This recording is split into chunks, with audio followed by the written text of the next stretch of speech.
Straight from New Jersey, it's the SNL Nerds, the show with two comics from New Jersey nerd out about Saturday Night Live. I'm your co-host, Darren Patterson. And I'm your co-host, John Trumbull. How you doing, John Trumbull? I'm good. That was very aggressive. You're coming in hot. Yeah, I know. I'm coming in hot because I'm feeling hot, baby, because we got so many SNL news updates, because, baby, we are back. We're back, baby. Peow! We never left. The royal we, John. Like, I mean, the show SNL is back. Like, oh, okay. As in us are back. Yeah, but our show, the SNL Nerds, we've been going on for literally this entire time. Yeah, have we? Well, I mean, we've missed the odd week here or there because of life stuff, but yeah, no, I mean, we've done a lot of episodes in the last 5 months, sir. John, I'll be honest with you. Sometimes I kind of black out, and I wake up and I don't know what I've done or where I've been. So to hear this, I've been doing this podcast, all through the summer months, this is new info to me. That actually explains a lot, actually. This podcast suddenly makes a lot more sense to me. It all makes sense. It all comes full circle. Yeah. So, as we discussed last week, the writer strike has been settled, and people were saying, well, that probably means that SNL is coming back pretty soon because they don't work under the SAG agreement for reasons I don't quite understand, but I think I read a statement that explained it, and I think you looked up that statement. Is that right? I did, because, that is something that we talked about on the last episode, where the writer strike ended, and we thought, oh, that means the SAG-AFTRA strike can't be too far behind. But then we were like, well, aren't a lot of the cast in SAG? And I think I mentioned there was like some type of kind of not a loophole, but there was some type of sort of different thing that SNL an exception or something like that. Yeah, that's the word. Yes, exception. So did a little digging, and this is the official word from SAG-AFTRA on where they stand with SNL, and then coming back. This is on their official website.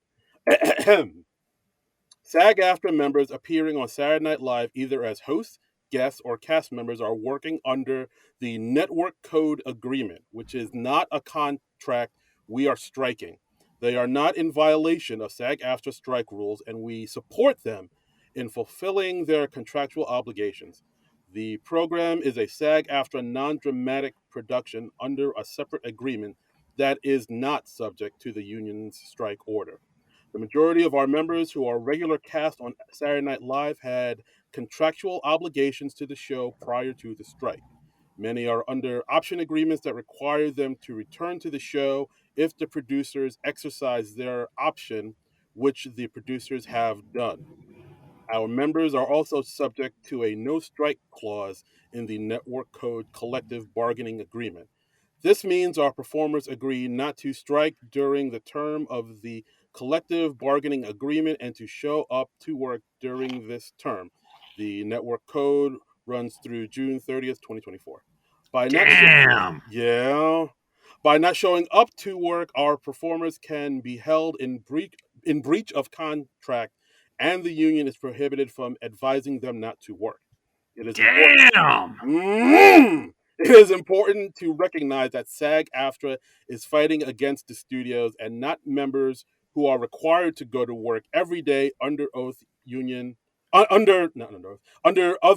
union contracts or personal service agreements. We stand with our union siblings across the industry as we also recognize our obligations under federal labor law. Damn. That's where they stand. Damn. So, yeah, it's a cold world out there, baby. That just reads very harsh. But I guess we now know why Colin Jost and Michael Che rescheduled their show at Radio City Music Hall. Yeah, because that's when I found out things might be coming back on the 14th, because I was on Twitter, and a lot of our SNL fans and whatnot were tweeting out, who had bought tickets to the Saturday show that Jost and Che are putting on at Radio City Music Hall. They were For the 14th. For the 14th, they were tweeting out, "Hey, I just got an email from Radio City Music Hall saying that the show was moved to Sunday, October 15th. Mm, Interesting. yeah. Yeah, and then not too long after, they announced that SNL will be back, and they announced a host for the show on the 14th and the 21st. Yes, yes. On the 14th, we have Pete Davidson hosting and Ice Spice as the musical guest, which I believe was who they announced for like towards the end of last season. Yeah, like Pete Davidson was supposed to host back in May, but of course the strike happened, and he's one of those three shows that never happened because of the Hmm. strike. So this is them kind of making it up to him hosting this show, which it actually kind of makes more sense to have him on this show than it did back in May, because of course Pete's a familiar face with SNL. So like after this long break they've had during the strike, I feel like it would be good to go with somebody who's a familiar face to the show that can ease the audience back into it, and of course address the strike and everything that's happened during their time off. And I think that's what Pete's good at. He's good at kind of being honest and earnest and making jokes about it. And like I feel like that's what he's going to do. I hope that's what he does, like making jokes about the strike and SAG-AFTRA. And I kind of even hope he makes jokes about how, like his last year in SNL, he was barely there. Like I'm hoping he does that. So it does make sense that they have Pete Davidson be the first show back for after the strike, I think. Yeah, I'm not going to say that I'm super excited that Pete Davidson's coming back to host so soon because it still feels too soon to me. Mm. It felt too soon to me at the end of last season, and my opinion on that hasn't really changed. Yeah, But I'm sure it'll be fine. yeah, I get he'll you. he'll show up in a lot more sketches than he ever did when he was on the show. That's right. Imagine if he hosts a show and he still doesn't appear in sketches. That would, That would be kind of hilarious, actually. yeah, I'd actually kind of admire that. I'd be like, I'm impressed. I'm impressed. That would be true to his brand. Yeah. I do wonder about I get that they're performing under an exception, and it sounds like they can get SAG after hosts. They shouldn't have any problem getting that, other than the usual problems getting hosts. Hmm. Um, but I guess they can't. They couldn't promote their current projects because I understand that's pretty prohibited Yeah. under SAG after rules, and also like I think a lot of them are forbidden from discussing old projects too. Yeah. Like, I mean, I know Pete is actually in a movie that's out now. The that Dumb Money movie about the GameStop Right. debacle. But yeah, like I don't expect to hear him talk about that when he hosts. But yeah, that might be a thing. Like maybe they could have like actors on that just can't talk about whatever new project they're working on. So maybe they'll probably lean more into other other celebrities like athletes, musicians, sort of Yeah, public I mean personalities. that's always possible. I'm just most interested in how they're going to do it with the actors, Mm. since I mean that cuts off a couple of avenues. Like if you have what's the name of the guy who's playing Batman right now? Oh, Robert Pattinson.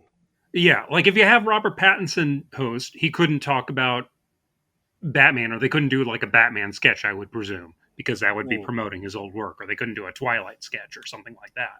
Yeah, that's true. So yeah, so they just have to put him in things that he has no real relation to.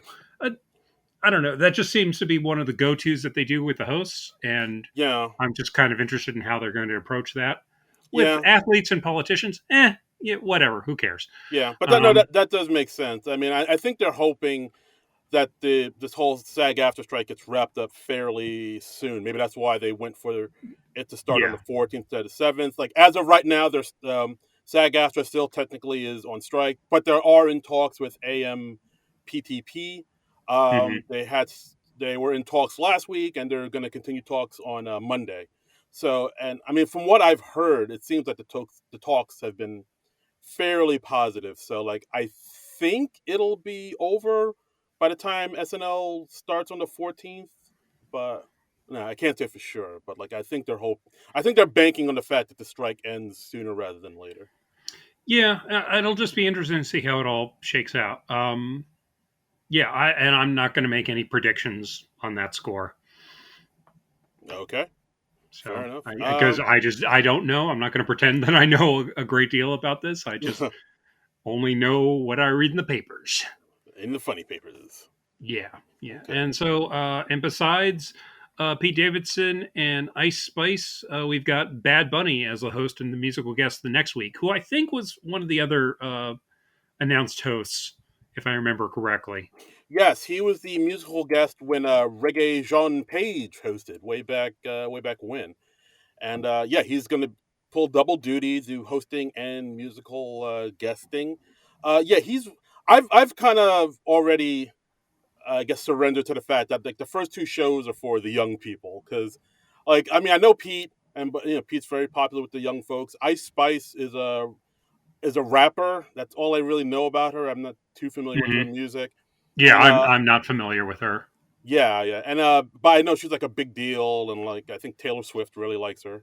And but Bad Bunny I know is also another big deal too because I looked him up and it's like, "Oh no, he's actually a huge deal in like Spanish speaking reggaeton music." I think one of his albums, maybe the most recent one from what I saw was like the most it broke some record for being like the most streamed album ever on Spotify. So he has a huge following and people love him. As far as his acting chops, he has been in a few movies. He was in that movie Bullet Train with Brad Pitt that came out I think a year ago, and Hmm. he's in a recent movie that came out on Amazon Prime called Cassandra with Gael Garcia Bernal. So like Okay. he has some act. I think he's starting to get into the world of acting, sort of diversify his brand and stuff. So he's not totally like him as a host does make sense. I think. Okay. All right. Yeah, I'm not really criticizing it. I'm pretty resigned to the fact at this point that I'm not going to know most of the musical guests on SNL these days and be unfamiliar with maybe a third of the hosts. Yeah, same, same. I mean, that's just a reflection of us getting older and out of Yeah, the target demographic. I And agreed. yeah, and that's just the way of the world. I mean, yeah, they should be chasing after that young demographic. Yeah, it's like I can't be the old man shaking my fist like when are you gonna have on the Rascals? Like it's Yeah. just not it's What are you just going to not. have on the little rascals? Sir, they're all dead. I Yeah. don't care. I want to see Herman's Hermits. Yeah, exactly. I mean, they should not be gearing the show primarily towards us. You know, throw us a bone once in a while, sure, but Yeah. no, it's a young people's show. Yes, indeed. So yeah, so that's what's the first two shows. But we got also more news because SNL added a new cast member. We have Chloe Trost, who will make her debut on the 14th. Yeah, well, that's nice. I don't really know much of anything about her outside that she's worked with Please Don't Destroy a fair amount, and she was in their movie. Yeah, Um, yeah. I mean, from what I've read, she's yeah, she's been like in the New York comedy scene quite a bit. She's a comedian, but she's also done a lot of sketches on stage and does a lot of characters. And like you said, she works with the PDD boys quite a bit. So I mean, I think that's fantastic. I think I've said on this podcast before that when you're a new cast member, like the first thing you need to do is align yourself with a writer that can write for your voice and can really highlight your strengths. And it seems like she's already doing that with PDD because she's worked with them for a good deal. She's been in a bunch of their videos, and I believe she's in the upcoming movie, their PDD movie that's going to be on yeah, Peacock, the Foggy Mountain. So like yeah, she already has an in, she has an ally. So it's I think that's three. she has three allies, the trifecta. So I think that's gonna be like a real edge and an advantage for her. And of course, the biggest thing that I found out that doing research, she's from New Jersey. So hey, that's Yay! a feather in our cap. So from the great city of Hohokus, from what I've Nice. found. Which is just fun to say. Ho hocus. It's a silly name for a town, but It it is. is It fun to is. say. Ho, ho. But yeah. So yeah, Chloe Trost. Looking forward to seeing what she brings and what she's about. And yeah, the PDD empire continues to grow. Yes. for How do you SNL. feel about having two Chloes on the show at the same time? Interesting question. I'm okay with it. I think it'll be okay, all right. I think they'll be able to differentiate the two. I think, yeah, I think it'll be fine. I mean, I think this is the first time we've ever had two female characters or two female cast members with the same first name, but we've had like male cast members with the same first names, forever. Like, I mean, Right, like Chris Parnell and Chris Kattan were on the show at the same time. I think there's another example as well. Chris Farley and Chris Rock, then Chris Elliott came on. Oh, there you go. Okay, yeah. Yeah, I So mean, a lot of Chris's. yeah, I mean, hell, right now the cast has three Michaels: Che, Longfellow, and Day. I So, hadn't thought of that. so there you go. We'll be all right. If people Okay. don't confuse Michael Che with Michael Longfellow, we can. People won't confuse Trost with Feynman. Well, I hope you're right. We can only pray. I mean, maybe they could just wear name tags the first few weeks or something like that. Yeah. I mean, yeah. Maybe Che gets Yeah. confused with Longfellow all the time. What do I don't know. Like I mean, possible. Yeah. I don't know. Yeah. Like I ain't Longfellow, man. That's my Che impression. I'm working on it. That was pretty good. That was Thank pretty you. good. I'm workshopping. Now trick me into saying something racist, and the impression will be complete. Hey, Colin, man, why don't you say this racist shit right here? Oh no, I can't do that. I can't do that. Come on, baby. What it is with you? Okay, now you're just a 70s street fan. Yeah, yeah. I tricked you into saying something racist. Haha. The tables have turned. Yes. And and also third little bit of SNL update. Sarah Sherman, JAJ, got promoted. Now part of the major cast, the main cast. Well, yeah, they've been on the show for like 2 years now, so that's Yeah. usually how it goes. That's the Yeah. way of the world. Yeah, it's pretty expected, so that's why I ended with it. Yeah. So congratulations to them both. It'll be neat to see them in the main section. Huzzah! Yay! Hooray! Kalu Kalay! Yes. And so folks, tune in. New episode of SNL coming shortly, and we'll be here to break it all down. Yeah, it's always weird when we go back to the show after like months of being away from it. Yeah. And it's like and this is like the longest time we've been without a new episode of SNL since we started the podcast, I believe, because it's usually just a summer break, and even that is just a little like, oh, hey, we have to go back to watching individual sketches now. I sort of remember how this goes, and yeah. Gonna be taking a lot of notes. Oh boy, oh man, I hope I remember how to do this. Yeah, I know. It's always kind of weird. Yeah, it is. But until then, we got one more movie to talk about. It's Halloween spooky season, so ladies and gentlemen, today we're talking about A Vampire in Brooklyn. Vampire in Brooklyn, starring Eddie Murphy, Angela Bassett, other people. Yes. Directed by Wes Craven, which I'd totally forgotten that he was the director on this. Before I started watching this, I was like, who directed this again? Was this John Landis? Or did he still have his falling out with Eddie at this point? Yeah. And then the credits started rolling, and I was like, oh, Wes Craven. Oh, that's interesting. I wouldn't have put those two together. Yeah. No, this movie was, directed by Wes Craven, of course. Most famous for Nightmare on Elm Street, the OG Nightmare on Elm Street, and of course the original Scream, which oddly enough was the next movie that came out he did after this movie. Yeah, this is kind of interesting because it's like right before Eddie Murphy and Wes Craven each had their individual big comebacks. Like Wes Craven came back with Scream, and Eddie Murphy came back with Nutty Professor just like a year or two after this. Yeah. The very next year, 96, both those movies came out. Yeah. And I remember Eddie Murphy had a great quote about it. He was like, it's not like I'm coming back. Like I've been here. I've been working. Y'all are coming back to the theaters. That's what's happening. That's what's different. Yeah, because I think around this time, I mean, while we all agree Eddie Murphy had the 80s on lock, that was his decade. The 90s were... not so much. Not so much. The first half of the 90s were kind of rough going for Eddie Murphy, and this is like the tail end of this. And I understand this was the last movie that he did under his Paramount contract, and Oh he yeah. he did apparently a part of the reason that he did this movie was that Paramount agreed to release the Nutty Professor's rights in exchange for him finishing out his deal with the studio. Ooh, that So was a mistake. yeah, well, I mean, Was it? he really wanted to get the Nutty Professor made, I guess. So Yeah, I but guess I it mean, was yeah, worth it in the long run. But it was. I mean, like for Paramount, for them to let go of the rights for that, that's like, oh oh yeah, okay, I see what you're saying now. I thought you were saying it was a mistake for Eddie Murphy to take no, that deal. not for him. That's a baller ass move. Yeah, yeah. But yeah, directed by Wes Craven, written by Chris Parker, Michael Lucker, and Eddie's brother Charlie Murphy.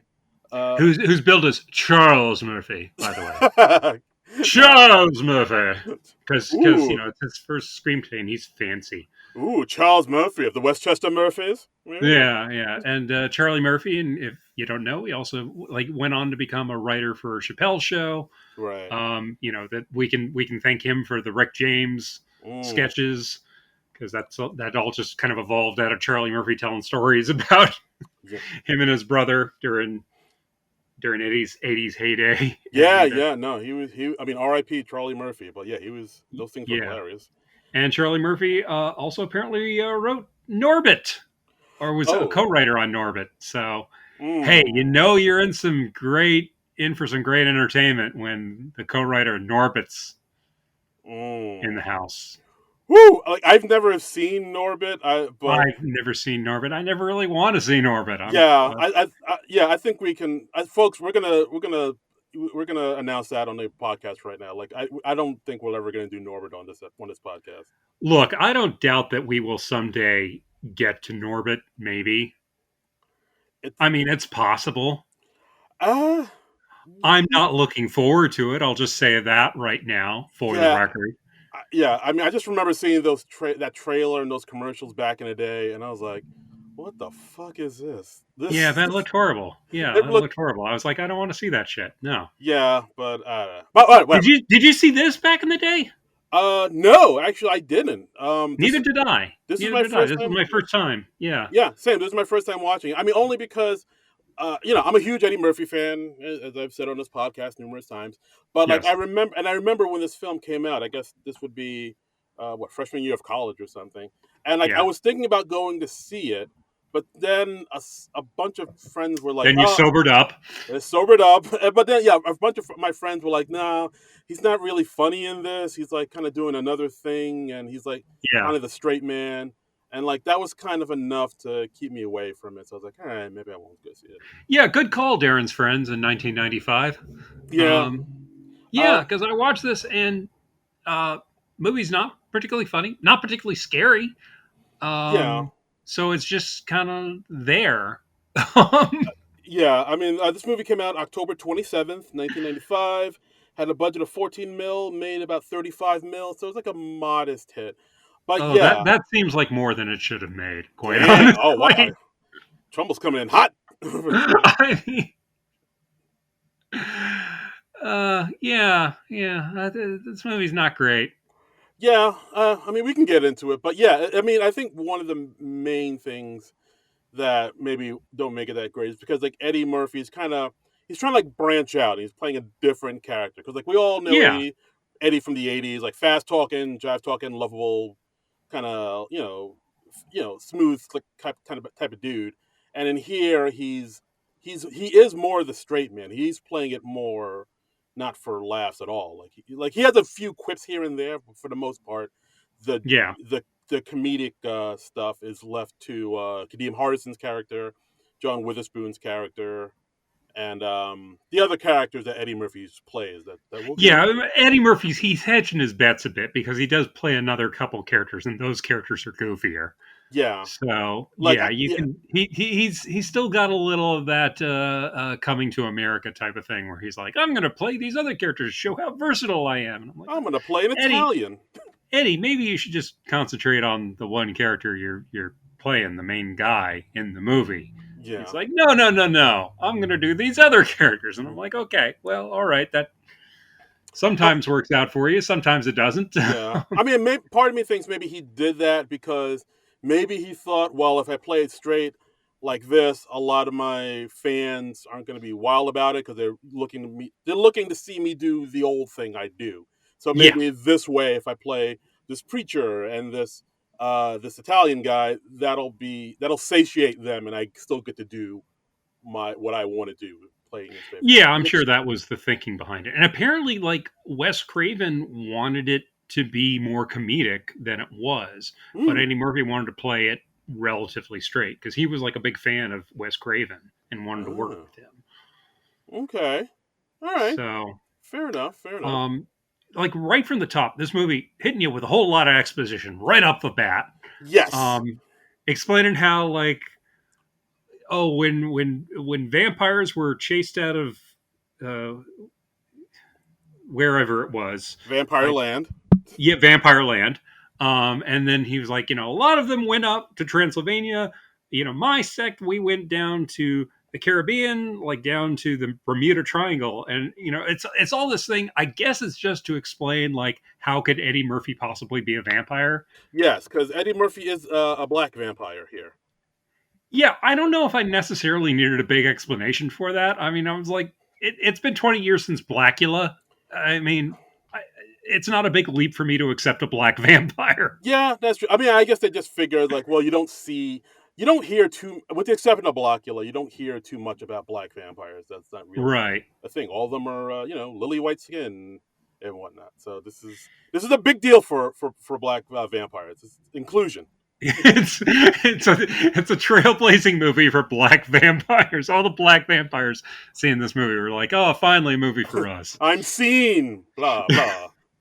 I'm seeing, Exactly. and then they feed on somebody because Yes. they still have that bloodlust. I mean, Yes. The midnight showings were crazy. yeah, yeah, yeah. But I want to ease into a movie a bit more. I don't need like a whole lot of explanation right up top about like how this is possible. I was like, I'm here. I paid the money for my ticket, or I've hit play on the streaming. I'm ready to accept Eddie Murphy being a vampire, or at Right. least willing to, for Right. the purposes of this podcast. Yeah, I mean, I guess they had to explain that too, because just to sort of explain what happens later on, because here we see, well, I mean, like you said, he explains like him and his vampires were in the Caribbean, Yeah, but then the hunters came after them, and he was the last one to escape. He's the last known vampire, and he goes to Brooklyn because he was told that there's one more offspring there, right, and I think he also explains that like, yeah, if you're a vampire, you're alone. Like sooner or later you're gonna die. You need to be in a group. You need a gang of vampires with you. You right, can't go it right. alone. Yeah, Right. And so then yeah. I that's mean, no vampire is an island, basically. exactly. I mean, even if you're from the Caribbean. So Yes. Oh, nice. I like that. Yeah. So then we see him coming in on a boat that goes into the port of Brooklyn, and the people that right, work down at the docks. We're introduced to John Witherspoon's character Silas, who's there drinking wild turkey, watching Family Feud, as you do. right. And then we have his nephew, Julius, played by Kadeem Hardison Kadeem Hardison. Yeah, of a different world fame, and like yeah. Julius, he's kind of basically like a low level number runner, kind of like a ne'er do well type of dude. How Um, well does he do? Nair. oh, damn! Well, I set you right up, Gary Goldman, right there. Yeah, guys. Gary Goldman, the man's a prince. Go check him out. yeah, yeah. No, yeah. Go look it up on how the states got their abbreviations. Oof! Oh boy! Oh, that's God. How did he write that joke? Like that's Ah, it's amazing. I It's mean, wonderful. It's like, wonderful. like I look at that joke and I'm like, the work it must have taken to go through this. I don't know. Whatever. We're getting off the topic here. Yeah. Um. Yeah, yeah. So we start out with this big ship crashing into boats. It crashes into so many boats. I feel like at least half of those were just the same boat crash, just filmed from different angles. But hmm. they edited it to just make it look like it crashes into a half dozen boats. Oh, that's a good point. Yeah, that Well, makes I mean, sense. that was my feeling anyway. I don't know for sure. I didn't play it back to rewatch it, but I was like, I feel like this. I'm watching the same crash from multiple angles, and somehow John Witherspoon and Kadeem Hardison don't hear this because they're watching Family Feud. Right. But no, no. But yeah. But once it crashes into where they're staying, that's when they're like, "Oh God, a boat! What's this? What's this Yeah, doing?" I'm thinking they probably should have heard something before that. They're not the best watchmen. Look, I'll admit. They are not. They are not. But I mean, it's yeah. So it's. I mean, it's very much like the original Dracula novel, where Dracula comes in and he comes in on this boat called the Demeter, and he's like Ooh, drained everybody on the boat from of their blood and stuff. And they just recently made a movie out of that called The Last Voyage of the Demeter, um, which I was like, oh, okay, that's kind of interesting. right. We're Exactly. playing with some of the Dracula myth here, so. Yeah. Yeah. Absolutely. We see that, and then so the boat crashes in. Julius runs home because he's like, "Oh, I can't be part of this. This is crazy." And Mhm. so he leaves his old uncle to investigate the boat by himself. And yes, like you said, he goes on the boat. He sees just countless numbers of dead crew members on the boat, along with a wolf who jumps off the boat onto the docks, transforms into a man. Mhm. Our Eddie Murphy's vampire character, Maximilian. Maximilian, yeah. Hmm. And then he goes away, and of course, Silas is like, "Oh my God, what did I see? Oh, Yeah, John Witherspoon playing it very broad throughout this oh, movie. yes, just as broad can. I mean, if you're familiar with John Witherspoon's work, you kind of know that's how he plays it. Like if you ever watched the Wayne's Brothers TV show or saw Yeah. Friday, you know he plays it big and plays it broad. As That's broad as the day is long. oh I got sick of John Witherspoon very early on because I was just like, we got to modulate this a little, John. yeah, he plays it big. He plays it big. Yeah. That's what you like. That's what you like. Yeah, he's playing every moment to 11. And Yeah. So then we cut back to Julius. His girlfriend kicks him out, and then throws his clothes out with him. He's like, "Oh, my Adidas's," and then he's out on the street, and then we find out he owes people money. He owes the Italian mob money. Then he gets chased in an alley. Italian mobsters are after him. One of them is played by, I forget the actor's name, but like I know I saw him. I think he played like Skinner on the X Files. yeah, it's Mitch Pileggi Yes. who was in a previous Wes Craven film. He's in the movie Shocker. But I was like, Uh, hey, it's Skinner from the X Files, and yeah, and Eddie Murphy comes along. He kills Skinner from the X Files. Yes, very much. Like yeah, like Skinner. I He think, did. yeah, he did. Like I think he approaches them, and then Skinner is like, "Hey, get out of here, eggplant!" And then he shoots him. Of Yeah, a course, lot of. woo, I was like, oh, that's an unfortunate racial slur to be hearing. yeah, yeah. But then, of course, Eddie Murphy gets back up and rips out his heart from his chest. Yeah, yeah. It was interesting. Like Eddie Murphy was like, "Hey, I've never been shot before. That's kind of interesting." He was like, kind of like, "Oh, so that's what that feels like." All right, he's like, I've been hung, I've burned to death, I've been impaled, I've done this, I've done that, but I've never been shot before. He's like, "Oh, so this is what being shot is like. That's Hmm, interesting." Okay, yeah, and yeah, then he like straight up rips out Skinner's heart. right. Because if you're gonna kill somebody, you need to put a little heart into it. Wah, wah. Puns in horror movies, hilarious. Yep, yep. Oh yeah, that's like Nightmare on Elm Street level hilarious. Yeah, and then he bites Kadeem Hardison, and Kadeem becomes like his Renfield, basically Yeah, his ghoul they call it. his ghoul. Yeah, and so we get to see Kadeem Hardison gradually decaying over the course of the movie. He gets like Yeah, looking worse and worse, and bits start falling off the man, like he's yeah, got that the herpes simplex 10. nice, Thank you. I just thought of that. nice. Yeah, that's the one thing about this movie. I was like, because Kadeem Hardison, his appearance gets gross. Like by the end of the movie, he looks like the Toxic Avenger. It gets Yeah, grosser and grosser by the minute. yeah, yeah. He's It's, just getting gradually zombified. He gets very ashy, as the kids say. yeah, he needs some lotion. He does. He does. Um. So yeah, so he makes him his ghoul so he can help. find this half vampire woman he's looking for. He Right. doesn't know who it is. Then we cut to. Oh, and Oh, here's the thing I don't get. Eddie Murphy was like, "Oh, I have to find her by this time." He's got a time limit for some reason. I'm like, "Wait, why? You're immortal. You're a vampire. What? Why are you on a deadline? And how do you know about this deadline?" yeah, that was weird. That didn't make any I sense. was like, I don't get this. We're just talking. He's like, I have to find her by midnight on such and so a day, and I'm like, what? Really? Why? How? How do you Yeah, know this? Did you get like a scroll or something telling you this? I don't. yeah, that was weird. I didn't get why they That needed made that. no sense. But it's for urgency for the script. Like, oh no, he's in a rush.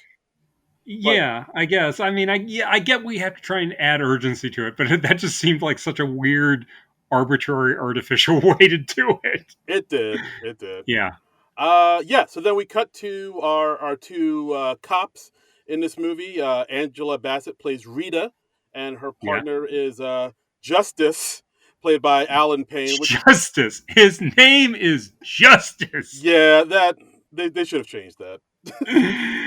I mean, if you're a cop in like a blaxploitation movie, yeah, I get it. Call him Justice, Yeah, but 1995 is a little past the sell yeah, by date for that. I yeah. think. What's going down, Sugar Mama? My name's Black Justice. What it is? Yeah, Yeah. if he's walking around like Shaft, okay, yeah, I'll go with a cop named Justice. But in 1995, no, not so much. They say that cat Justice is a bad mother. Shut your mouth. Just talking about Justice. Okay. So yeah, and just as he's kind of into Rita, not so much into Justice. Um, Yeah, so then they go to the shipyards where everything, the crash happened and everything. mhm. They investigate the ship. The captain is there to make sure. Joanna Cassidy. Yes. Oh, who's that? Yeah. She's well, let's see. She was in Blade Runner. She's in Who Framed Roger Rabbit. She's in a lot of good stuff. Do you remember that Dabney Coleman sitcom Buffalo Bill? Oh no, I don't. She was in that. Okay. Oh, okay. Wow, that's a deep cut. Whoa. She's been in a lot of stuff. Okay. All Yeah, right. but she's Eddie Valiant's girlfriend in Who Framed Roger Rabbit, and Oh, why don't you say that? I know who. she's the first replicant that Deckard shoots in Blade Runner, the one who crashes through all the glass. Oh, okay. I Zora, I got I more think. excited over Who Framed Roger Rabbit than I did Blade Yeah, Runner. you obviously did. Yes, I fucking love Who Framed Roger Rabbit. I've seen that movie. but not Oh, enough to recognize Joanna Cassidy. Apparently, no, because Eddie Valiant's girlfriend, she has like Dolores. She has like long brown hair, so I didn't recognize her yeah, without the wig. Because in this movie, she yeah, has she short is a red hair. redhead in this Aha! movie. Yeah, okay, Yeah, like don't quiz me on Who Framed Roger Rabbit. I will take you to town. and she kind of disappears. Like by halfway through the movie, it's like, okay, well, I guess we're not seeing any more Joanna Cassidy. Yeah. She's there to. She has like a few little like moments where she does a little background information for the audience, where she like talks to Justice, saying, "Hey, your partners." You heard the smarm. That's his name. They they really should. Like, I know there are people out there named Justice, but I mean, come on, man, just call him like Tom or something. They really should change that. But yeah, like she asked him, "Hey, is your partner okay?" It's been 3 months since, as she puts it, her mom died in the nut house. Yeah, yeah. So she's obviously very sensitive, Yes, of course. and really good at getting in exposition in a non-artificial way. Yeah, just Like we later see a headline in the movie, and it's like, and it's something like a cult researcher dies in in the the Caribbean. Caribbean Yeah, or something. Yeah, and I'm like, who writes a headline like that? Caribbean news. I don't know. I don't know. I mean, like who's identified by their occupation in an obit if they're not a famous person? Hmm. I don't know. That makes sense. Yeah. I was just like, that's odd. Yeah. So so Rita investigates the ship. She finds the coffin. She finds Maximilian's coffin, and then she opens it, and she starts having these. It gets weird, man. Like, she has these weird visions. She sees herself in the coffin. Herself Yeah, bites herself, and she has all the kind of like these weird visions, and it gets really trippy really It's quick. weird. Yeah, it's weird. Yeah, she's like having it's I guess visions the only way I could say it. And then Maximilian is there because he wants to go get his coffin back, and then he's like, oh, it's her. She's the half vampire, so he Yeah, he finds her like 10 minutes in. yeah 10, 15 minutes in, and he just knows it's her, and I'm like, okay, well, hey, cool. Biter, movie over. We can all go home early. right Okay. yeah. But they explain why they can't do that, John. Do they? They do because there's a Okay. scene where Julius is driving a limo and Max is in the back, and Julius is like, "Hey man, if you know it's her, why don't you just go up and bite her and that's that." And then Yeah. Maximilian says it doesn't work like that. She has there has to be consent. Like she has to want to for me to bite her. Like you can't, it's can't just Because vampires are big on consent. damn straight can't just fang rape somebody. You gotta ask them. I guess it goes hand in hand with like they can't enter your home unless they're invited in and Yeah, that sort of thing. Maybe it's an extension of that. I mean, yeah, but if he didn't have to try and convince her, we wouldn't have a movie. But right, exactly. it's kind of a reach. Kinda, but I kinda get it. So so they know who it is, so they have to track her down and try to win her over. Then the cops have another lead about what happened at the docks, and then they go to Doctor Zako's, which which is basically it seems like this Caribbean bar. I thought that was the guy from the Planet of the Apes movies. Who the Doctor Zako? Oh, Doctor Zaius, right? Doctor Zako. Yeah. Oh, Doctor Zako. Doctor Zako's like a Rock me, Doctor Zago. but yeah, so then they get this lead. Then also Julius finds out where they're going, so then they follow them, and then we see it's like this big sort of reggae bar, and then they meet Yeah. Dr. Zako, who's kind of like this old. I guess he owns the bar, but then he also kind of knows about like the witchcraft and the vampires and the voodoo Yeah. and whatnot. Very convenient. He's like our Van Helsing, basically. Yes, very much so. Exactly. Yeah, he talks about how he did research in the Caribbean, and how also they also talk about like Rita's mom and how Rita's mom was did research in the Caribbean, and how she didn't know who her dad was because he was murdered, which of course sets up a little later on in the movie. I'm sure that won't come into play later. No, no, not at all. Yeah. Yeah. So yeah. So like so then they talk to Dr. Zako. He's played by someone. He looked like someone like I knew, like somebody familiar. I don't have his name written down. Okay, all It right. was a familiar looking person, Uh, but I don't remember who it was. Zake Smokey, who was in he was in another Wes Craven movie, The Serpent and the Rainbow. He was in Okay. Waterworld, Outbreak, Oz. He was. I feel like he was in something else I've seen, but I don't know, that was Was he in Roger Rabbit at all? no. No, I would have known that. Okay. Okay, Yeah. but yeah, so basically telling him, Dr. Zako basically tells him, yeah, this happened from a vampire. Black magic and voodoo is here, and while all this is happening, there seems to be like this live king cobra at the bar, which Yeah, I didn't get that. that That was was that weird. was weird. Yeah, yeah, Like, and the Cobra, it's coming to bite Angela Bassett, and then Eddie Murphy is like, "Oh, hey, no, let me grab that and just I'm gonna try and kill it." But no, I think he gives it back to the guy, and yeah, because like I mean, when I first saw that, I thought it was like another one of Rita's visions or hallucinations, because the yeah, movie kind of sets up that yeah, her mother had some type of mental illness, mental breakdown, and like Rita's kind of afraid that that mental illness is in her. Like, is she does she have it? Is she seeing visions? Is she hallucinating or what? So she kind of tries to they try to include that she might have some type of the same mental illness that her mom had. So I thought the King Cobra was that.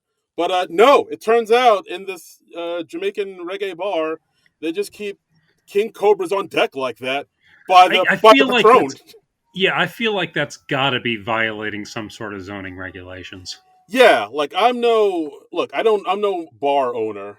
Like I'm not with the FDA or anything like that. But I something kind of tells me you can't keep a cobra in your home like that. Yeah, You know, yeah, if I'm not mistaken. So, yeah. but it's like you said, like Max saves Rita from the cobra, and he begins talking to her and wooing her, and doing the smooth talk. And of course, he said earlier, like one dance is all I need for her to sort of be mine. Right, And but then Kadeem Hardison comes up and he's like trying to talk up his boy, and he's just cock blocking Eddie Murphy right and left. yeah, I think he makes a Nick Ashford joke in there because Eddie, Yes, yeah, he does do the Ashford and Simpson. because like Eddie Murphy's hair, Maximilian's hair, it's basically like Barry White. It's like a kind of, It is very Barry White. You're right. it's Yes, very Barry White. I didn't make that connection, but you're absolutely right. Yes. He went into the barber shop and said, "Give me the Barry White. Give me." Yeah, and apparently Eddie Murphy was not a fan of this wig. He said, "Oh yeah, that movie didn't work because of that wig." And I'm like, that Ah, this movie didn't work. Doesn't work for a lot of reasons, Eddie. But yeah. Don't blame the wig, man.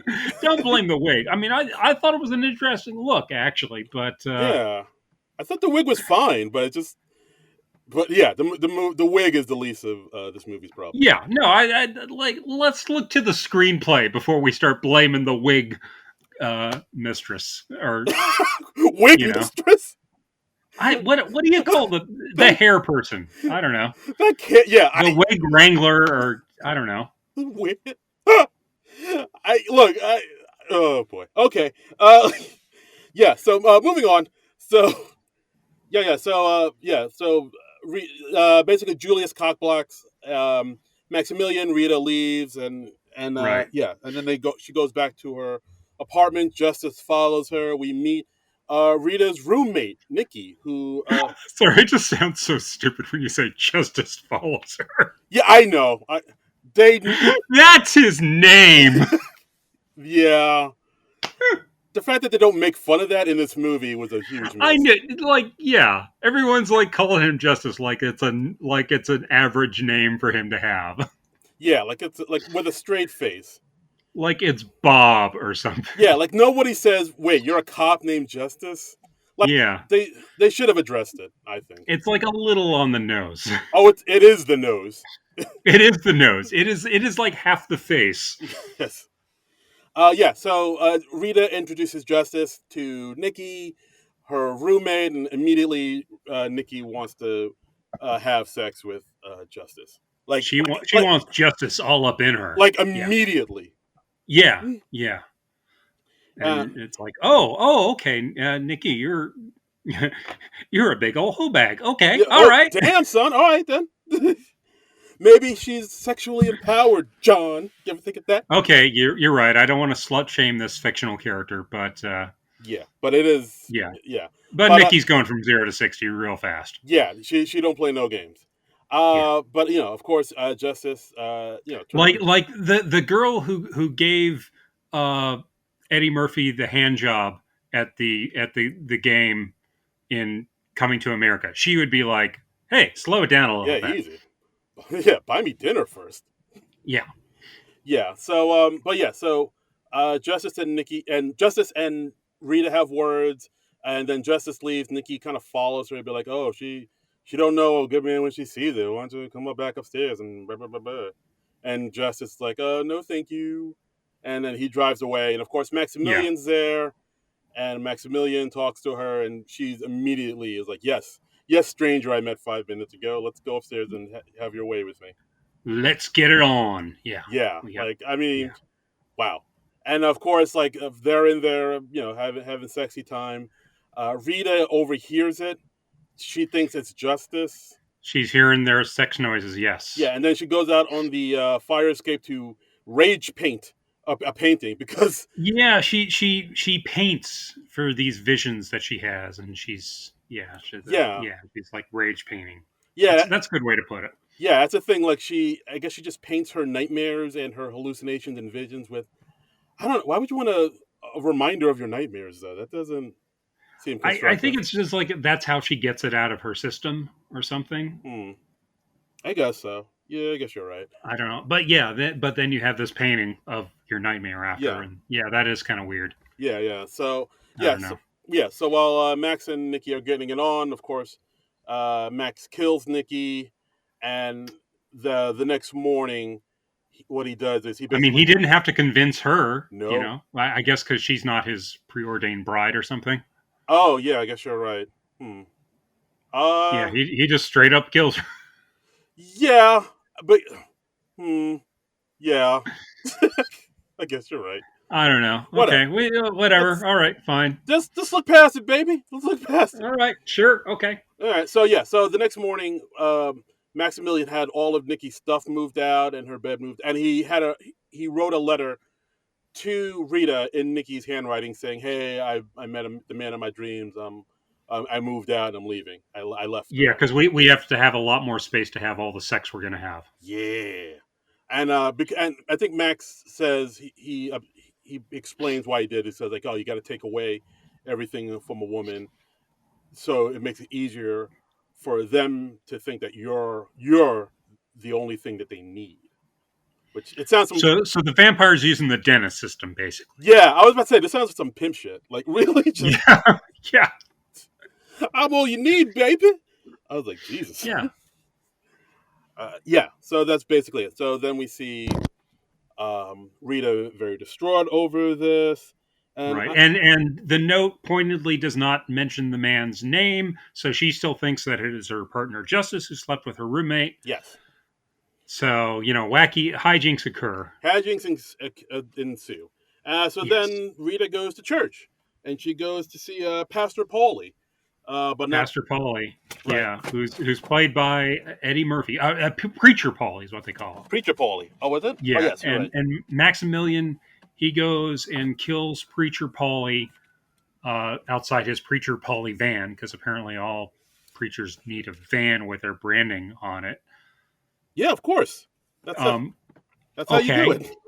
so yeah, we actually see Eddie Murphy kill himself in this movie in a weird sort of way because it's Eddie Murphy killing a character played by Eddie Murphy. Yeah, yeah. And then after he does that, he's able to transform himself into looking like Pastor Paulie, or Preacher Paulie. Like I, Yeah, looking like Eddie Murphy in a makeup job. Yes. yeah, exactly. Yeah, I didn't know that was a thing vampires could do. Is it? I don't know. I mean, in this movie, apparently, yes. Yeah, And he also absorbed all his memories because why not? Sure. Okay. yeah, because like yeah, suddenly he's fucking Mystique from X-Men. Like I didn't know. Yeah.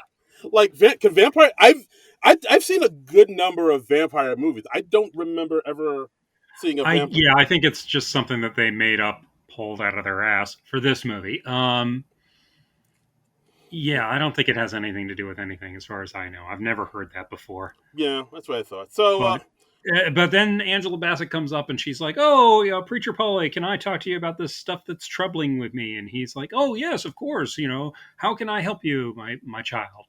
right, and then of course And somebody is like, "Oh, Pastor Preacher Paulie, you need to give your sermon," and they try to drag him into the church, but of course he's a vampire. He can't go into church without lighting himself on fire. So he's like, "Oh, let's." like, he walks up the stairs and into the church, and he is not aware of where he's going until he is in the church and he sees like the giant crucifixes and the stained glass windows. And I'm like, how do you not sense that? Like, isn't the whole vampire church thing like because you're on consecrated ground? So wouldn't just being on the property or like part of the building, like the stairs leading up to the front entrance, Uh, wouldn't that set you off? I don't know. Well, he's outside, so maybe the fresh air is I okay. don't know. But he walks in and he's like, "Oh god damn!" And then he starts steaming. Yeah, Um, like and yeah, his hair's on fire like Michael Jackson. and also, who in what service does somebody just walk in and then just immediately start giving a sermon? That happens a ways in. Yeah, you got to like work up to it. It's like, have you started the service without the preacher there?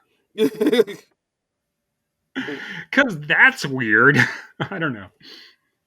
Little bit, a little bit. So yes, and then I'm saying a lot of this movie doesn't make sense, you guys. not really. Yeah, so they have the service outside, and he gives sermon about It's how like, yeah, it's such a nice night. Let's have the service outside. And then he's like, right in front of the church. He's standing on like the front platform balcony thing of the church, and apparently that doesn't do him any harm. yeah, he's good. That's fine. He's fine. That's fine. He's fine. Totally fine. He's like 2 feet away from the church, but okay, all right, fine. Yeah, it's all good, baby. Yeah, so then he gives a speech about necessary evil and how sometimes evil is good. Yeah, Because if every day's a sunny yeah, day, then what does sunny day mean? So you need evil in order to have good, which right, is, right. And he points out to one of the parishioners. He's like, "Oh, look at like this guy. He was here, but he was with a $2 hooker last night." yeah, but And again, I don't know how he knows that unless the priest that he just consumed knew that somehow, or I I don't know, or he just senses it. I think Is that's he it. telepathic? I think that's it. Like I think they mentioned it, like where like when you change it to somebody, you get their memories or their Right. knowledge. I mean, So I get that. I'll go with that. But how does he know what that other guy was doing the night before? maybe the pastor Paulie knew that too, or preacher Paulie knew that too. Okay, that's weird, but all right. Yeah, a lot of it is a lot in this movie you just kind of have to go with. Right. So he's trying to corrupt the parishioners for reasons, for shits and giggles. I don't know, because Eddie Murphy wanted to play a scene where he was a comedic pastor giving a wacky sermon. Yeah, pretty I don't much. know what's the point of the scene. I don't quite get that. I think it's just for people, like I said, people who wanted that old funny Eddie can get this is the funny Eddie that so many people might have been expecting from this movie. Was it though? I think so. Yeah. Eh, Okay. Eh, maybe. But yeah, and so the cop finds Rita at the church. never not funny. Oh, yeah. So he finds him at the church, and he's, "Oh, Rita, I need to talk to you." And then, of course, Rita gets upset that he slept with Nikki. I mean, even though Right. Rita and Justice aren't a couple, so like, Yeah, she's still like very upset about it, and she says something like, "Oh, like you're not hers," or something like that. And he's like, yeah. "Wait, I'm not." Yeah, Oh, she said like she takes everything of mine. yeah, So that's like it. that's them showing that Rita has feelings for Justice, and so this is them kind of like, "Oh, you have feelings for me. All right, well, maybe we should need to talk about this type of thing." Yeah, But yeah, so anyway, Justice tells them that the two bodies that Maximilian killed, they found out that they work for the Italian mob for Kitty Caprese, so they're gonna go down to the Italian restaurant to talk to them, and then that's where we're introduced to Eddie Murphy's second character he's playing, this low this low rent hood named Guido, who's an Italian dude with long Italian hair, and he's like, "Oh, Maron, Mamma Mia." yeah, yeah, Right, and yeah, so then we see Maximilian going down there. He meets up with Guido, and of course he does the same thing that he did to Paulie. He kills Guido, goes into the Italian restaurant as Guido to I guess get Rita. Yeah, this part I wasn't too 100% sure like what his plan it's this was. weird meandering movie. I mean, it's just stuff happens without much rhyme or reason. There's not much of a plot to this thing, Yeah, and honestly, I'm like, you lost track of Rita again. I have never seen a vampire have so much trouble finding someone. yeah, In every other vampire movie, it's like they know or they sense where their target is, and they spirit into their room at night, or they're tracking them as fog or as a bat or something. And I'm just like, here he just like loses track of Angela Bassett for long stretches of time. yeah. That's the weird part. Like this scene, I will admit it. I don't exactly know what his plan was because it's we see Justice and Rita talking to the crime bosses, and they tell the cops about Julius, who's like a number runner for them. So like now they know Right. about Julius. But then Guido comes in, holds a gun to everybody, forces everybody at gunpoint to get down and get rid of the garlic, and then he tries to kidnap Rita, but then Rita gets the edge on him, or gets the upper Right. hand and takes him down and arrests him. So like part of me Yeah. was like, well, were you just gonna like kidnap her and take her back to your lair? Or I wasn't 100% sure like what the I don't plan was know. there. I don't know. It's weird. It's weird, and yeah, and then we have this thing where they're back in the station house, and then he starts mind controlling like other people in the station house, Yeah, and yeah, because like yeah, because he needs to get out, because basically at this point we find out like once they bring him in, the captain puts Rita on a 2 week, like 2 weeks rest, or 2 weeks suspend 2 day suspension. suspension. Yeah, And I'm not sure why she was suspended. I guess she was wilding out or something. But yeah, I don't know. she was put on a 2 day suspension. So of course, uh, Maximilian's like, oh, she's I can finally get to her now that she's off work, I guess. Um, Now, okay, let me ask you this at this point: Are okay. you rooting for anyone or anything in this movie? Is Um, there anything like you're really wanting to see happen? Do you want to see like Eddie Murphy get Angela Bassett and make her into a vampire? Are you rooting for justice to rescue her and get together with her, or both, or neither, or Not really.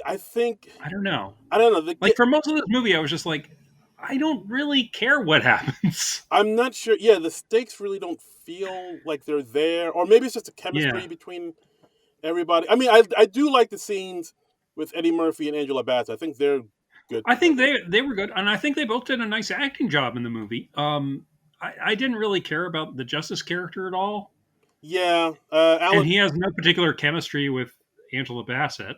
Yeah, I think he might have been a little miscast. I think they need to do something more with his character a Yeah, little bit. Yeah. So as Rita leaves the station, we see Maximilian escapes from the cops, and he goes to follow yeah, her down the street. Yeah, he escapes, and then Rita he asks her out, and of course yeah. he recognizes And her he's from. like, "Oh, hey, I'm sorry, I was creepy in the club before. Would you like to go out and have some? I think it was from fusilli, or which he knows from the scene in the Italian restaurant that's her favorite pasta, Ooh, it's and a good pasta.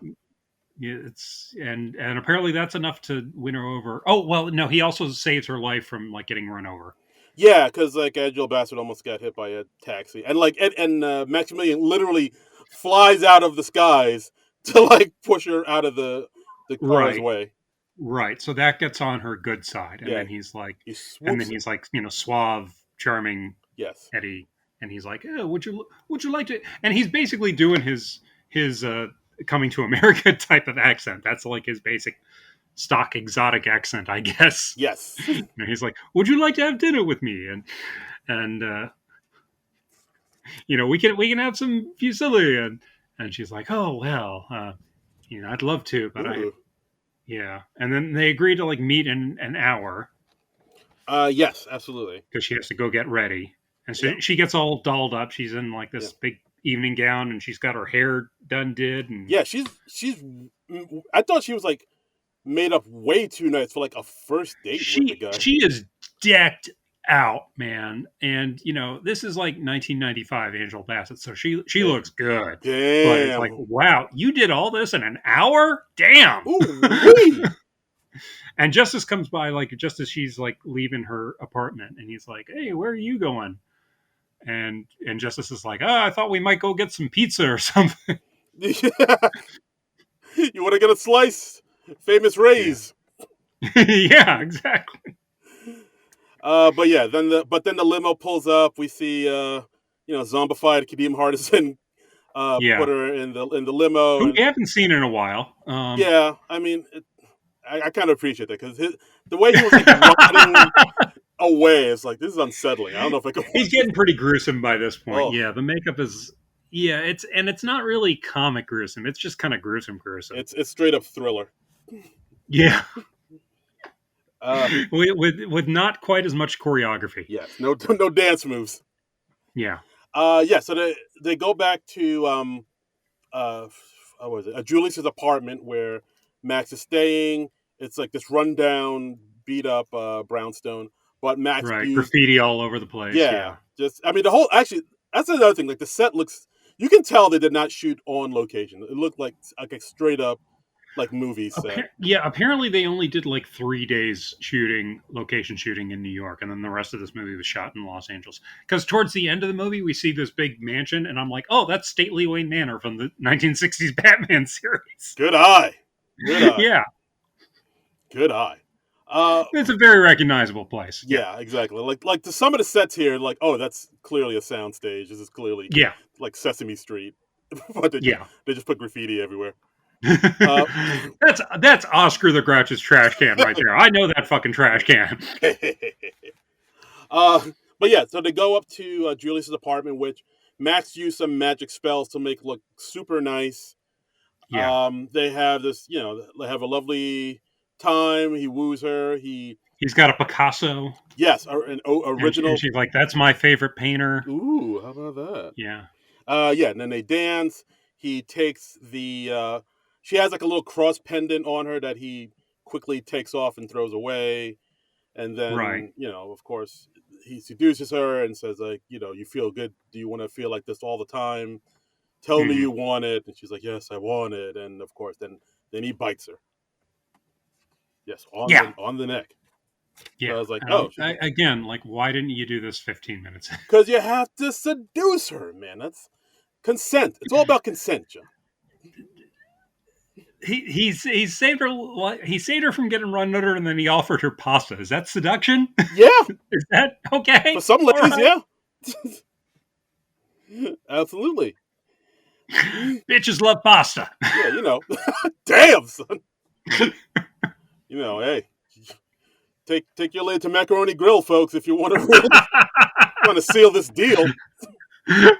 I would have loved it if he just like straight up took her to the spaghetti factory. That would have been hilarious. Trying to seal the deal. Let's go to the Olive Garden. Come on. Unlimited breadsticks and eternal life. Come on. You're not turning down that deal. Oh, come on, sugar mama. Let's get at it. You can get soup and salad too. Come on, all the fixins. Oh god, This movie, man. yeah, this movie. Yeah. So then Justice swings by Max's Julius's apartment. He doesn't go up because he meets Silas, Julius's uncle. John Witherspoon, and he Yeah. tells him, "Oh yeah, I haven't seen Julius." Oh yeah, he goes there to look for Julius. He says like, "Yeah, I haven't seen Julius, but I did see uh, that new cat Max and your partner Rita up there just knocking boots all night." Yeah. Yeah, and then after that, Justice gets the call. Yeah, Justice gets a call saying, "Hey, we found this body that we need up on a bridge. We need you to come to identify or investigate." And he goes there and he sees it's Nikki, and she's like made up, or she's propped up like a crucifix, like on the cross, much like one of Rita's paintings, which Yeah. kind of Yeah. freaks him out. Yeah. Right. So then of course, Justice goes to Rita's apartment where she's been pretty much asleep for most of the day, and she's like kind of out of it.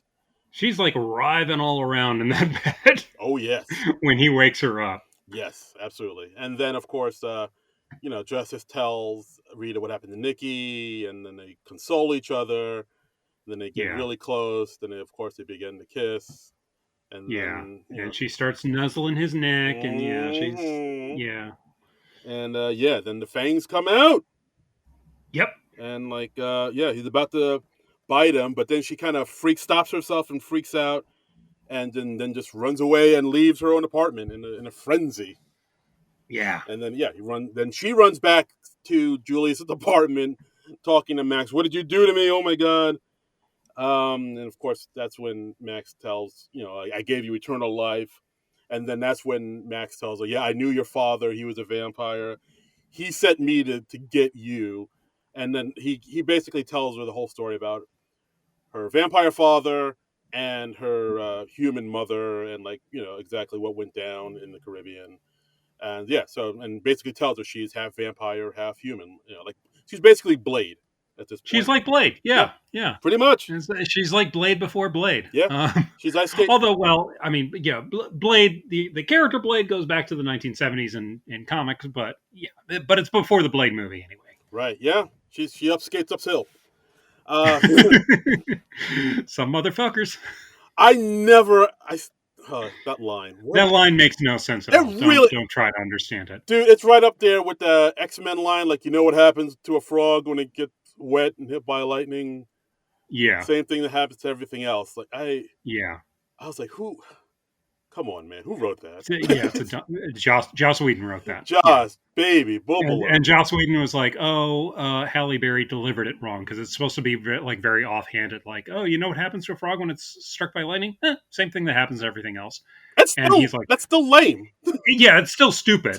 And also, if your joke is that dependent on a certain delivery, it's a bad joke. Yes, exactly. But he's like, "Yeah, but Halle Berry delivered it like she was, Desdemona," and I'm just like, "No, it's just a bad joke, Yeah. Joss."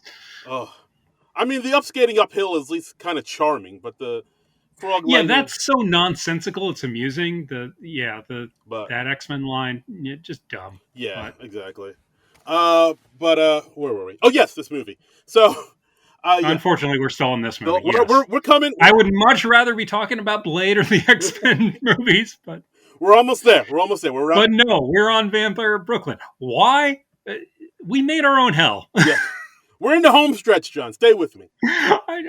This podcast has made me watch so many movies I had no real interest in seeing. Oh boy, we gotta. And we've done this to ourselves. It's a hell of our own making. Oh, God. What are we doing with our lives, dear Patterson? What are we doing? I don't know. I just wanted to watch some amusing episodes of SNL and some movies that I kind of liked, and then I had to watch all this crap. Ugh.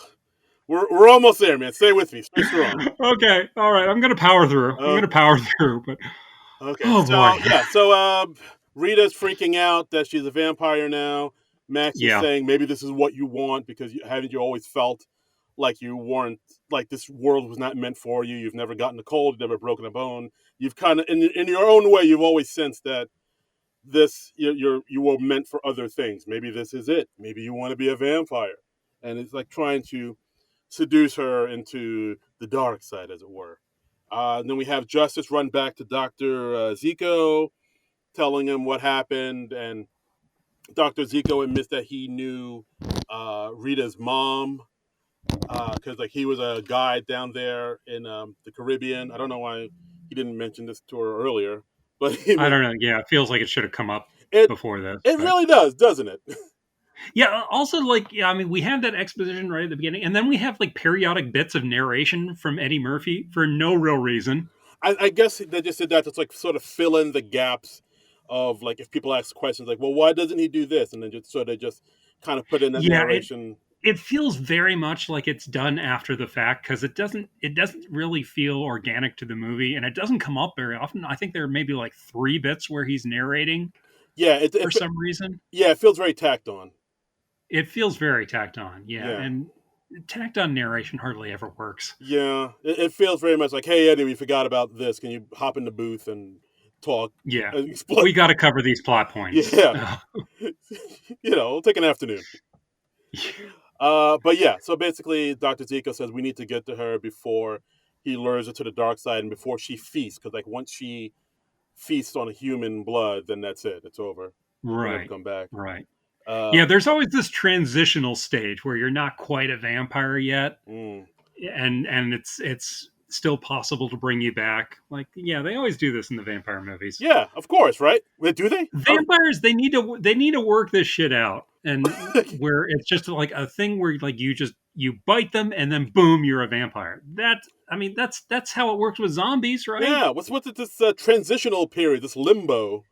Yeah, it's like you're hired to a new job and then you're on the trial basis for like 6 weeks or 3 months or whatever. It's just like, no, just fucking hire me. Yeah, you got the trainee. Do you want me to be the undead and like killing other people for you? Because I'll do that. Yeah. But yeah, you got like, you got like the trainee name badge on your chest. Exactly.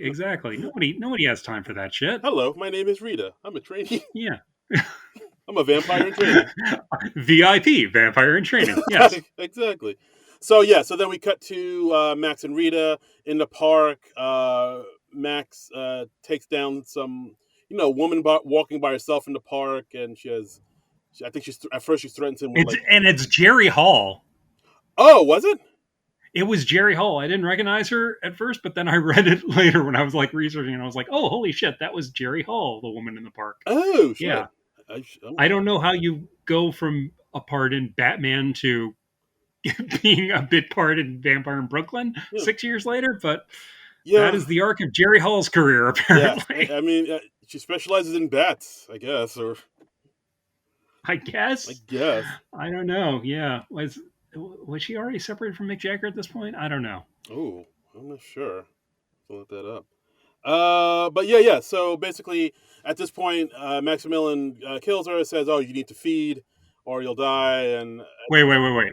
We can't skip over the thing she says before she gets killed. oh yes, okay. Yeah. Yeah. So at Yeah. first, Jerry Hall threatens him with pepper spray, Yeah. and then she says, "Hey, look, man, I understand. I understand the Negro people. I understand your." Yeah, there it is. There it is.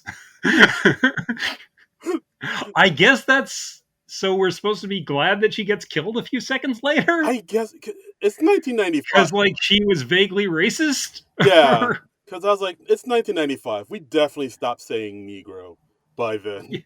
We weren't saying that in 1975. I don't I think. know. That's why it's so hilarious. I was like, come on, I was around in '95. We stopped saying that for a while by then. A Yeah. good while. Yeah. Yeah. So yes, but of course she's like, oh, I know about the Negroes played with the white man and whatnot, and of course It's so weird, so out of nowhere. it really is. It is kind of odd. It's very odd. Yeah. Yeah. So so Max kills her and says, "Oh, you need to feed."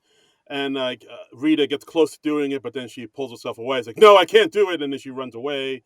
Max catches up with her, and then he takes her back to the apartment. And then because they're gonna leave now, they're gonna go back to, I guess, the Caribbean, I guess, or something. Yeah, I guess. Yeah. So they get packed up to get ready to leave. Julius is there helping unpack, and then Justice busts in the door with Dr. Zico. Justice. Justice. His name is Justice. That's his name. What was that, man? I don't know.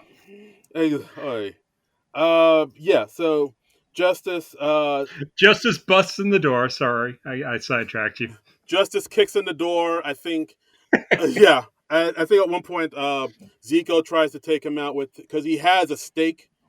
Like it looks like a walking stick / stake, Mm-hmm. but then he gets taken out and like his knees go and like he gets taken away, and then Justice tries to get at him, but then he gets taken out, and then Max tries to have Rita feast on him, I believe at one Yeah. point. Yeah. And actually, at first, also Julius tries to take out Justice, but then, of course, because Julius is a decaying corpse, it's like Yeah. it's really nothing. I think at one point, like Justice just like pushes him, and Julius falls to the floor, and his eyeball pops out, which is Yeah. And later we see Justice step on it oh accidentally, and oh, that was so gross. god, Kill Bill 2. That was so gross. Yeah. Exactly. Yeah. So then we had this big showdown where it's like Justice trying to fight Max, but Max sort of handily taking out Justice, saying, And by the way, this is all happening in this gigantic room with like a billion candles. so many It's like candles. so many candles. It's like whenever I see that in a movie now, I'm just like, who the hell spent like 2 hours lighting all those freaking candles? Because there are like hundreds of them in there. And I'm like, that never happens in life unless you have like a crew of 20 going through and like lighting them all. Yeah, the candle budget was off the chain. It's nuts. It's insane.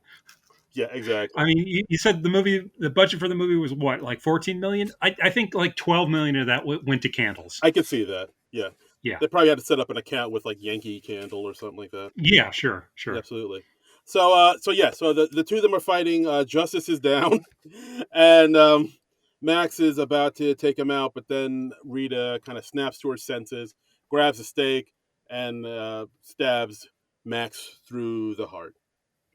And Yep. he's like, "Yep, I knew you were a killer." And so then Rita and Justice escape. The whole apartment blows up. All the magic goes away, and then Max kind of turns into a bat and kind of flies out and kind of disappears out into space or something. Yeah. And yeah, and then that's it. They're He just did. he dead, he gone. Justice and Rita are okay. They share an embrace and they kiss. And then And I guess they're a couple now. I guess yeah, that their storyline kind of wrapped up very quickly Yeah. because then after that it cuts to like Julius and Silas going down to the limo, and Julius is very dejected. He's like, "Oh, I guess my boss is dead, and I'm just a rotting corpse. That's a Yeah. woe is me." But Julius finds Maximilian's pinky ring. He has like his sharp red pinky ring. He puts it on. Bing bang boom. He turns into a beautiful, smooth ass vampire, and then he Right. gets into the limo, and now Silas I guess is his partner, his Renfield, and so I they drive guess, away. and there's I don't think there's been any indication earlier in the movie that that ring had any sort of transformative powers No, like that. It just suddenly he's all pimpified, yeah, and not only like remakes him and regenerates him, and like all his missing parts come back. It regenerates his clothes, and suddenly he's like decked out in like really nice yeah. clothes. He has really, and he starts to talk like Maximilian too a little bit towards the end.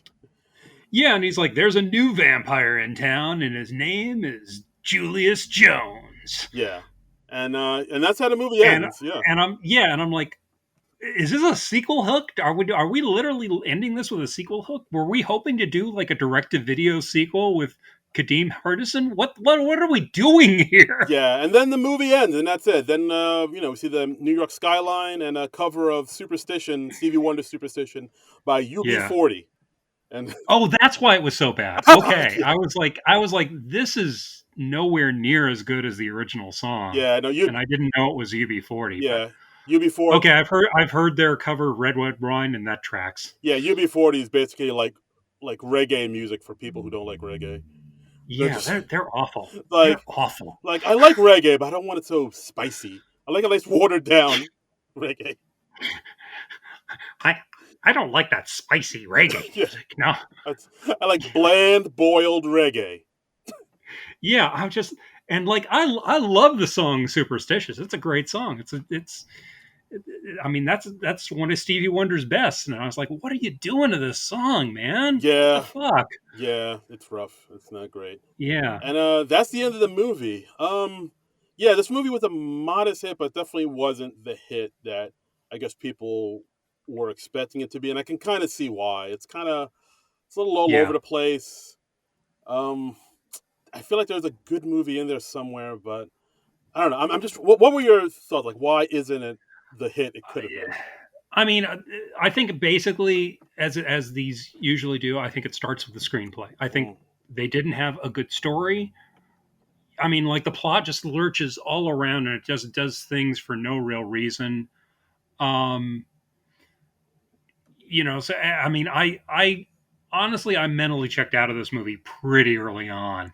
yeah, Most of the movie I wasn't watching so much as I had it on while I was looking at things on my phone, because if you're not getting that sort of stimulation you want from a good movie, you will look for it elsewhere. yeah, um, yeah. And then also the movie kind of goes on a little too long. The movie's like about an hour 40. It you could have cut that down to 90. it feels like about 2.5 hours because Damn. I mean it's just yeah. Well, I mean it's like that. It's in either a Gene Siskel or Roger Ebert quote where it's no good movie is long enough and no bad movie is short enough. Ain't no mountain high enough. Yeah, I mean, it's just like I said, I wasn't really rooting for any particular thing to happen in the movie. Yeah, So yeah, that's a problem. I wasn't like, oh, I hate Eddie Murphy's vampire character. I hope he gets killed. And I yeah, wasn't like, oh, I mean, I thought he was good. I thought Angela Bassett was good. Um, Kadeem Hardison was okay. yeah. He was Uh, a little over the top, but I guess that's what it's the a little over the top. Kadeem Hardison said this is like his favorite thing that he's ever done, and I'm like, oh, that is a sad testament to your career, sir. oh. Um, Oh, well, we got some review. Roger Ebert gave it 1 star out of 4, saying yeah, yeah. saying the movie is unpleasant to look at. It's darker than Seven, but without sufficient purpose. And my overall memory of it is people screaming in the shadows. To call this a comedy is a sign of optimism. To call it a comeback from Murphy is a sign of blind faith. And once again, I feel like Roger Ebert, you fucking nailed it, dude. Yeah, That guy won the Pulitzer Prize for a reason. yeah, he pretty much hit the nail on the head. How I feel about it. Yeah, like Yeah, I didn't feel very invested in any of the characters, which is probably like the most glaring thing I'd say.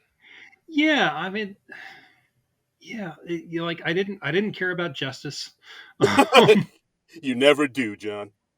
I never do. I never do. I just I don't think it made much sense. It wasn't like I said at the beginning. It's not very funny, and it's definitely not very scary. Not really. So it's like, what are we even doing here? Why is movie? Why is movie? Why is movie? Yeah, It's yeah. and it's so weird because it's like both Eddie Murphy and Wes Craven bounced back big right after this. Like Wes Craven did Scream, which is a great horror comedy. I mean, that's one of the all-time great horror comedies, and it's like, huh. Yeah, no, absolutely. I mean, this. I don't know. Like, I mean, it's a movie with Eddie Murphy, Angela Bassett. Like, the two of them are good, but Yeah. there's just so much I more mean, it's missing. they turn in probably better performances than this movie deserves, quite frankly. Yeah, I would say so. Like at one point, it's at a couple points toward the end. I'm like, wow, Angela Bassett's really going for it here. She's acting her heart out. Yeah, And by the way, since we were talking about the X-Men movies before, I am still mad that Angela Bassett didn't get to play Storm back in the day. yeah, that's a bummer. I think maybe it was one of those things where maybe people. I mean, I hate to say it, but maybe at the time people felt she was a little too old for the role, and maybe Halle It Berry was might have been more that. popping. Yeah, I think Halle Berry had more heat at the time. Yeah, She yeah, was considered the bigger star. Like she'd just done that Dorothy Dandridge movie, yeah, which she got a lot of good press and I think of some awards for. Um, yeah. so, But yeah, no, but no, yeah, Halle Berry's not good in those movies. yeah, but no, I agree. Like I remember back in the day, like me and my Yeah, friends, everybody was like Angela Bassett as Storm. It's a no brainer. It's like yeah, perfect. It's like Robert Downey Jr. as Iron Man. It's perfect casting. yeah. She has the sort of regal quality that I think the character needed, and you know, her being too old, that's BS. Because I mean, like, has Angela Bassett aged in like the last 20 odd years? She has not because she is a vampire, as we saw in this movie. Yeah, yeah. Yeah, very, So very superstitious, writing on the wall. yeah, I want to listen to the real version of Yeah, you that should. Yeah, song now, just to get the UB40 version out of my head. yeah, exactly. You shouldn't have any UB40 in your head because that is Yeah, no, never. boof. Yeah, But yeah, that's the episode, guys. Vampire in Brooklyn. We can't. Uh we can't dissuade you from watching it enough. yes, exactly. Yeah, it's it's not good. no, no hay bueno.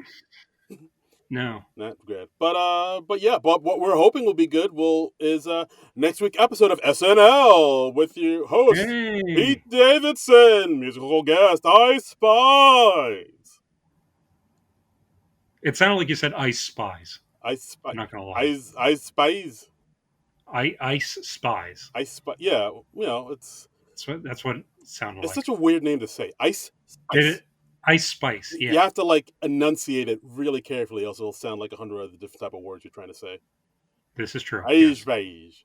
But uh Ice Spice. yeah, guys, come back and listen to us when we talk about when the new SNL episode that's coming back October 14th with Pete Davidson and Ice Spice.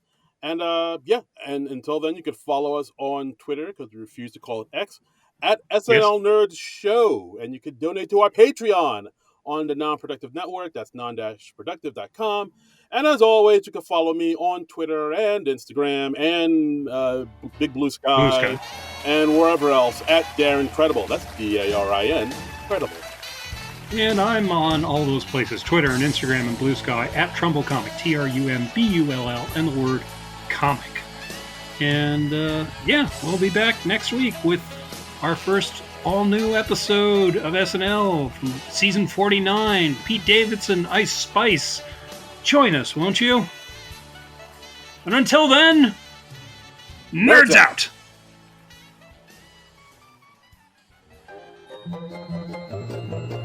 This has been a non-productive media presentation. Executive producer, Frank Hablawi.